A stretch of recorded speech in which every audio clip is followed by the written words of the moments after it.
স্কুলের যে স্টুডেন্টরা আসছেন, আমাদের এই ছাত্র জনতার হাতেই ভবিষ্যৎ বাংলাদেশ দেখতে চাই।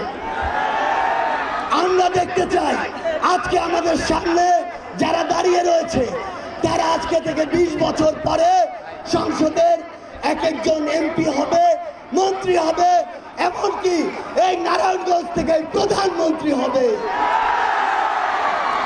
আমরা আপনাদেরকে আমাদের জায়গা থেকে স্পষ্ট করে বলে দিতে চাই, আমাদের এই তরুণ প্রজন্মের একটি অংশকে কিছু কিছু মানুষ নিজের স্বার্থে ব্যবহার করার জন্য তাদেরকে বিভিন্ন নামে নামাঙ্কিত করছে। যেমন একটি নাম হচ্ছে কিশোর গ্যাং।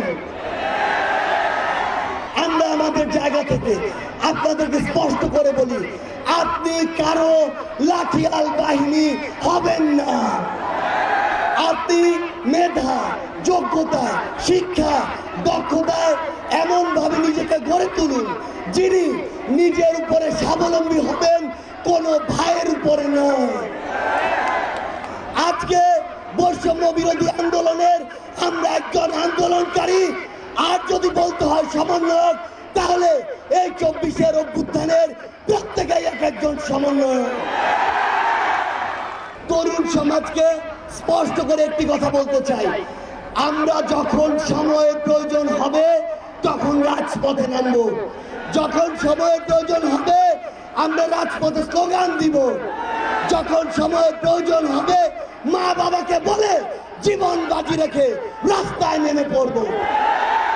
যখন প্রয়োজন হবে ফ্যাসিস্ট শেখ হাসিনার মতো যে কোনো ফ্যাসিস্টের রাজপথ থেকে দেশ ছাড়া করব।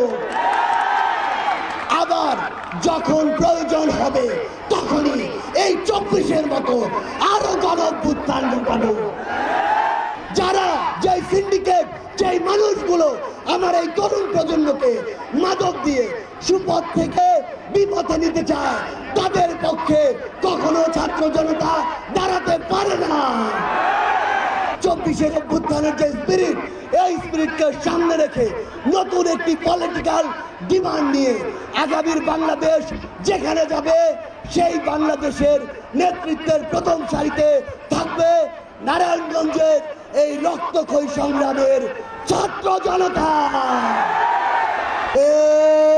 এই কোটা নামে ধা, কোটা নামে ধা, আপোষ না সংগ্রাম, দালালি না রাজপথ। আবু সাইদ